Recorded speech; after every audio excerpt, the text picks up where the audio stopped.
চলছে আষাঢ় মাসের প্রথম দিন। মুহূর্তে মুহূর্তে সূর্য আর মেঘে লুকোচুরি খেলা চলছে। প্রকৃতি জুড়ে খুশির আমেজ, সেই সাথে এলোমেলো শীতল বাতাসের হুটোপুটি। নিজের 28 বছরের চাকরি জীবনের কার্যালয় ছেড়ে বিদায় নিলেন সুফিয়ান চৌধুরী। সুফিয়ান চৌধুরীর ফেয়ারওয়েলে কেঁদে ভাসালো সহকর্মী এবং কাছের মানুষজন। এমন সৎ দক্ষ কমিশনারকে বিদায় দিতে ডিপার্টমেন্টের কেউই রাজি ছিল না, কিন্তু বাধ্য হয়ে সুফিয়ান চৌধুরীকে ছাড়তে হয়েছে। নতুন কমিশনারকে কার্যালয়ের সমস্ত কাজ বুঝিয়ে সুঝিয়ে দায়িত্বের ভার ছেড়ে দিয়ে সজল চোখে বেরিয়ে এলেন সুফিয়ান। আজ রাতের ট্রেনে ঢাকা আসবেন তিনি। এরপর কয়েকদিন রেস্ট নিয়ে নতুন কার্যালয়ে জয়েন করবেন।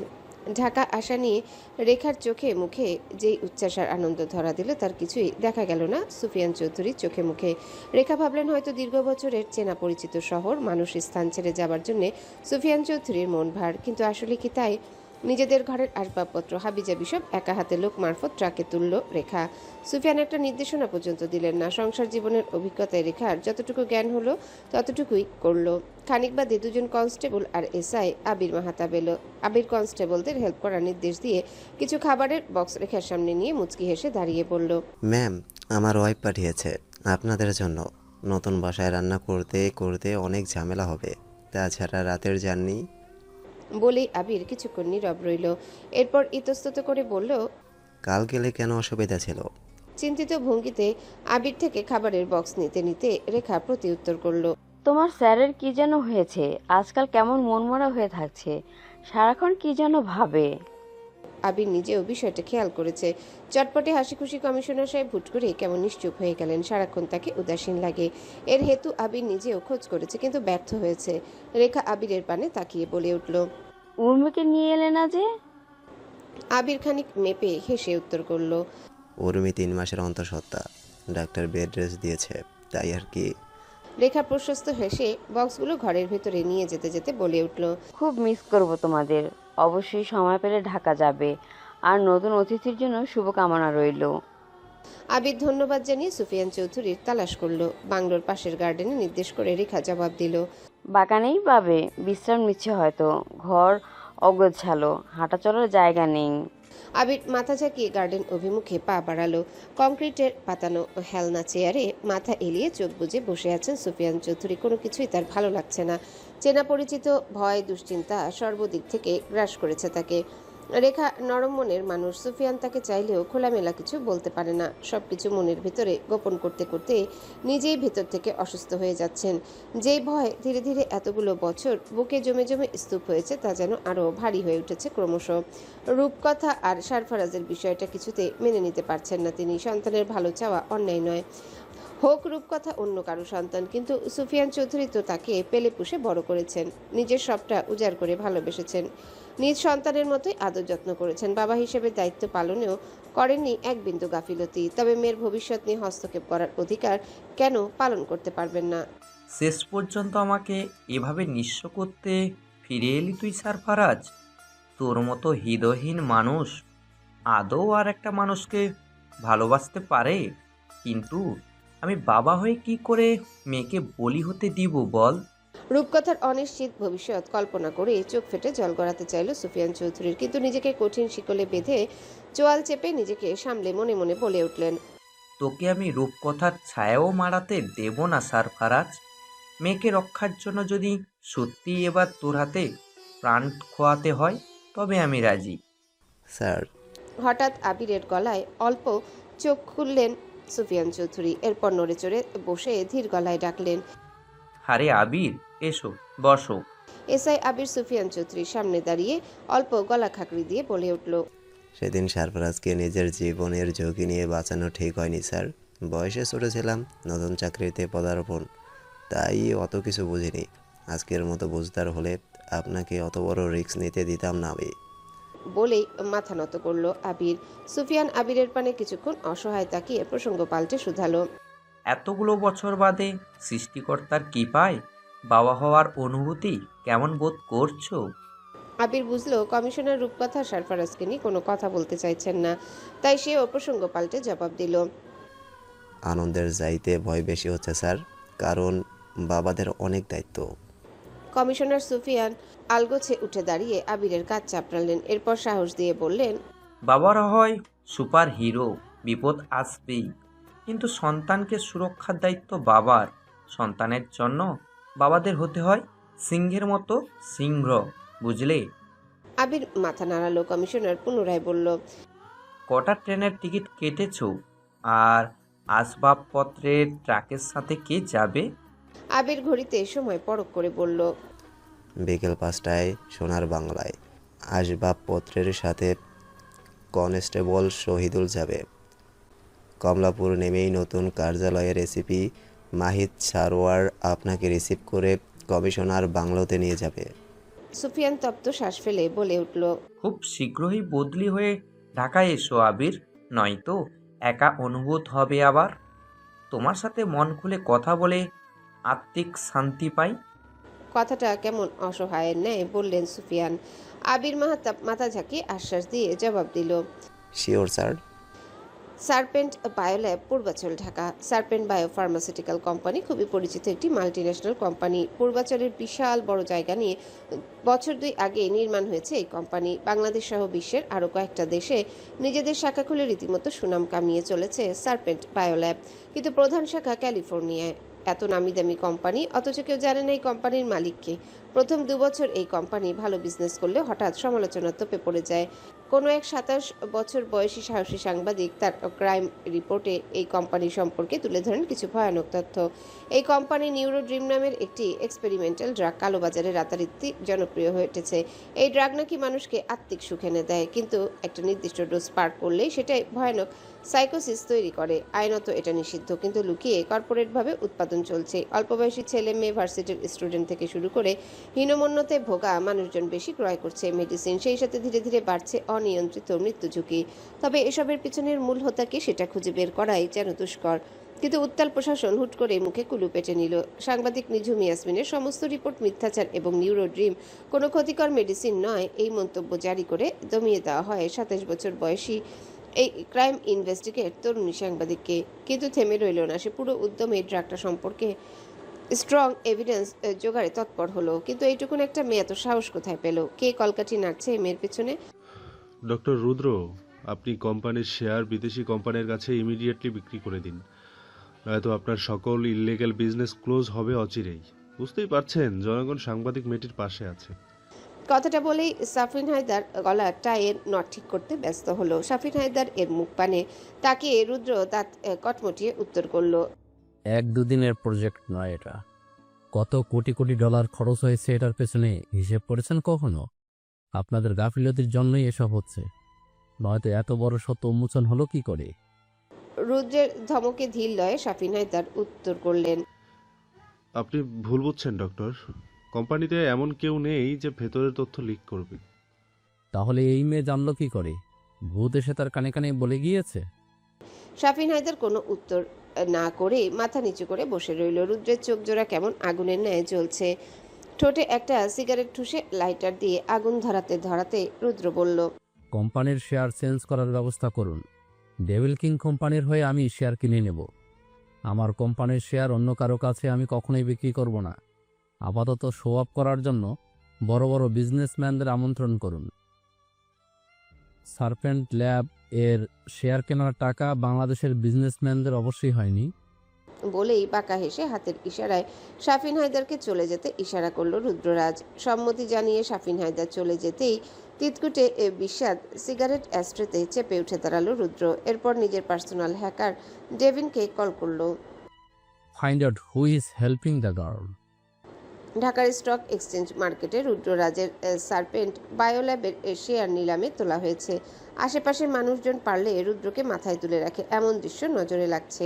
সবাই যে টাকা খেয়ে ভুঁড়ি ভার করেছে তা স্টক এক্সচেঞ্জের মানুষদের দেখেই বোঝা যাচ্ছে। বিভিন্ন দেশের ডন মাফিয়া এখানে এসে উপস্থিত। দাম হাঁকানো মাত্রই কিনে নেবে এই ড্রিম প্রপার্টি। নামি দামি বিজনেসম্যান সবাই সবাইকে চোখে চোখে তিরস্কার করছে, কিন্তু ফাইনাল চেকমেট কে করবে কে জানে। ল্যাপটপের স্ক্রিনে নিখুঁত দৃষ্টি তাক করে রেখেছে উপস্থিত অতিথি। পরনের বেশভূষা আর আভিজাত্য বলে দিচ্ছে কে কার উপরে। ভেতরে ভেতরে কেউ কারো থেকে হিংস্রতায় কম নয়। প্রভাব প্রতিপত্তি আর টাকা পয়সা আকাশচুম্বী। আবছা আধার আর হালকা গুড়ি গুড়ি বৃষ্টি চিরে সাই সাই গতিতে ঢাকায় স্টক এক্সচেঞ্জের সামনে দাঁড়ালো সারফারাজের কুচকুচে কালো রঙা রয়েলস রয়েস গাড়ি তো নয়, যেন ভয়ঙ্কর অন্ধকারাচ্ছন্ন এক ত্রাস। সারফারাজের গাড়ি দেখে স্টক মার্কেটে সকলের চোখ কপালে ওঠার উপক্রম, কারণ বাংলাদেশের কাস্টমাইজ করা এটাই সবচেয়ে দামি গাড়ি। গাড়ির ড্রাইভিং সিটের পাশের দরজা খুলে প্রথমে বেরিয়ে এলো অভিরূপ, গায়ে জড়ানো কালো ব্ল্যাক স্যুট। অভিরূপ দৌড়ে গিয়ে খুলে দিল পিছনের দরজা। এরপর সেই দরজা ধরে দাঁড়িয়ে রইল। ফকফকে সোডিয়াম লাইটের আলো ঠেলে বেরিয়ে এলো কালো ফর্মাল পোশাকে আবৃত সারফারাজ। নীল চোখ দুটো ঠান্ডা শীতল স্থির, তাদের গভীরতা অনেক। চোখ দুটোর কঠিন ভাষা পড়তে ব্যর্থ হলো আশেপাশে দাঁড়ানো মানুষজন। গাড়ি থেকে নেমে নিজের পোশাক ঠিক করে থুতনিতে অল্প চুলকিয়ে বাঁকা হাসলো সারফারাজ। এরপর হাতে থাকা সিগারেটের বক্স থেকে একটা সিগারেট বের করে ঠোঁটে ধরলো। লাইটার দিয়ে আগুন জ্বালিয়ে অভিরূপকে চোখের ইশারা করলো। ইশারা পেতেই দৌড়ে গিয়ে গাড়ির ডিকি খুললো অভিরূপ। এরপর ডিকি থেকে টেনে হিচড়ে বের করে আনলো বড় বড় 3টা লাগেজ। অভিরূপকে ফেলে ভেতরের সিঁড়ি ধরল সারফারাজ। উঁচু প্রশস্ত বক্ষ আর শক্ত চোয়ালে এগিয়ে চলল এই কঠিন পুরুষ। চোখে মুখে দৃঢ়তায় প্রমাণ করে দিচ্ছে খিলাড়ি বহুত পুরনো। ইতিমধ্যে শেয়ারের দাম হাঁকা শুরু হয়ে গেছে। শেয়ার খরিদ্দারের আসনে শক্ত মুখে বসে আছে রুদ্ররাজ। চোখে তার আত্মবিশ্বাসের ছায়া স্পষ্ট, ঠোঁটের কোণে বিজয়ী হাসি। বিদেশি ব্যবসায়ীরা নিজেদের দাম বলে চলেছে অবলীলায়। 100 কোটি থেকে শুরু হলো নিলাম। ধীরে ধীরে দাম ঠেকলো 600 কোটিতে। চতুর শাফিন হায়দার ঠোঁটে কপট হাসি মেখে হ্যান্ড মাইকে বলে উঠল, 600 কোটি 1, 600 কোটি 2। শাফিন হায়দারের কথা শেষ হতে না হতেই রুদ্ররাজ দাঁড়িয়ে বলে উঠল। 800 কোটি। রুদ্ররাজের মুখের টাকার অ্যামাউন্ট শুনে উপস্থিত সকলেরই চোখ ছানা বড়া হলো, কিন্তু ভাবলেশীন রইল রুদ্র, যেন এই কয়টা টাকা তার বা হাতের ময়লা। এক পলক চারিপাশের মানুষজনকে দেখে মুখে বাঁকা হাসি ঝুলিয়ে বলে উঠল, ডেভিল কিং কোম্পানির পক্ষ থেকে এই শেয়ার কিনতে চাই আমি। রুদ্ররাজের শক্ত গম্ভীর ভরাট কণ্ঠে উপস্থিত সকলেই রুদ্রের পানে নজর দিল। ডেভিল কিং কোম্পানি নাম বহুবার শুনেছে তারা, কিন্তু তার মালিককে কখনো দেখা হয়নি। হাঁটুর বয়সী সুদর্শন গাম্ভীর্যপূর্ণ এই যুবককে দেখে সকলের চোখে অবিশ্বাসের আভা ফুটে উঠল। সকলের চিন্তাভাবনার সূত্র ছিঁড়ে শাফিন হায়দার উচ্ছ্বসিত স্বরে হাঁক ছাড়ল, 800 কোটি 1, 800 কোটি 2, 800 কোটি 3। শাফিন হায়দারের বিড শেষ হবার আগেই চূড়ান্ত উত্তেজনাকে আরো 1000 গুণ বাড়িয়ে সারফারাজ সম্মোহিনী গলায় সিগারেটের ধোঁয়া উড়িয়ে বলে উঠল, 1600 crore, and I think no one else has the beauty to buy SARS, a modest properties for this much money. সারফারাজের কণ্ঠে বসা থেকে তড়িৎ উঠে দাঁড়ালো রুদ্ররাজ। এহেন মুহূর্তে সারফারাজের আগমন তার কাছে দুঃস্বপ্নের ন্যায় ঠেকল। মস্তিষ্কের ক্রোধ লাগামহীন হিংস্র হয়ে বহিঃপ্রকাশ ঘটাতে চাইল। এদিকে সারফারাজের বিট শুনে উপস্থিত সকলেই দাঁড়িয়ে গেল। সেই সাথে শুরু হলো উত্তেজিত গুঞ্জন। সারফারাজ রুদ্ররাজের হিংস্র মুখের পানে তাকিয়ে ঠোঁট এলিয়ে হাসলো। এরপর রোয়ে শোয়ে ঠেস দিয়ে বলে উঠল, So tell me, did I say anything wrong? সকলেই সারফারাজের প্রশ্নে মাথা নাড়ল। তাতে প্রশস্ত হেসে সারফারাজ নাটকীয় গলায় তাচ্ছিল্য হেসে রুদ্রকে চোখ টিপে বলে উঠল, This property is mine. Sarfaraz share মালিকানা নিজের দাবি করতে শাফিন হায়দার হাততালি দিয়ে গুনল। প্রতিপক্ষকেও দাম বাড়ানোর মতো দুঃসাহস দেখালো না। রুদ্ররাজ যেন কথা বলার ভাষা হারালো। সে চোখে মুখে জ্বলন্ত অঙ্গার নিয়ে সারফারাজের সামনে দাঁড়ালো। রুদ্রের হুমকিতে সারফারাজ শব্দ করে হাসলো। পুরো হলরুমে দেয়ালে দেয়ালে বাড়ি খেলো সে ভয়ানক হাসি। নিজের হাসি কোনো মতে নিয়ন্ত্রণে এনে রুদ্রের শার্টের কলার ঠিক করতে করতে বলে উঠল, আমি নিজেই আগুন, তুই আর আমাকে কি পড়াবি রুদ্ররাজ? নিজেই তো ছাই হয়ে যাচ্ছি। আমাকে পড়ানোর আগে তোর নিভে যাওয়া ছাই আমি বাতাসে উড়িয়ে দেব, এবং খুব শীঘ্রই। সারফারাজের মুখ পানে অগ্নিদৃষ্টিতে পলকহীন তাকিয়ে রয়েছে রুদ্ররাজ, যেন তার চোখের নীল শিখাওয়ালা আগুন দিয়ে ঝলসিয়ে দিচ্ছে সারফারাজকে। কিন্তু সেই দৃষ্টি উপেক্ষা করে সারফারাজ ডাকলো। অভি। সারফারাজের ডাক পেয়ে হন্তদন্ত করে ভেতরে প্রবেশ করলো অভি। পেছনে লাগেজ সমেত লুইস আর ইয়ং। কৃষ্ণবর্ণের লুইস এবং ব্রিটিশ যুবক ইয়ং বুক ফুলিয়ে সারফারাজের সামনে দাঁড়িয়ে জবাব দিল। সারফারাজ নিজের গাম্ভীর্য বজায় রেখে রুদ্রকে একবার পরখ করে শাফিন হায়দারকে নির্দেশ করে বলে উঠল, গিভ হিম দ্য লাগেজ।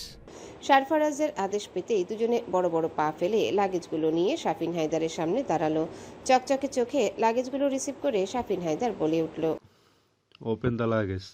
বাধ্য অনুগত্যের ন্যায় লাগেজের চেন খুলে মেলে ধরল দুজনে। অডিটোরিয়ামের ফকফকে আলোয় বাংলাদেশি নতুন কচকচে বান্ডেলগুলো চকচক করে উঠল। বান্ডেল ভর্তি নোটের সাথে সাথে চকচকে হলো শাফিন হায়দারের চোখ জোড়াও। সে একবার সুদর্শন পুরুষ সারফারাজের আকাশী চোখে নজর মেলালো।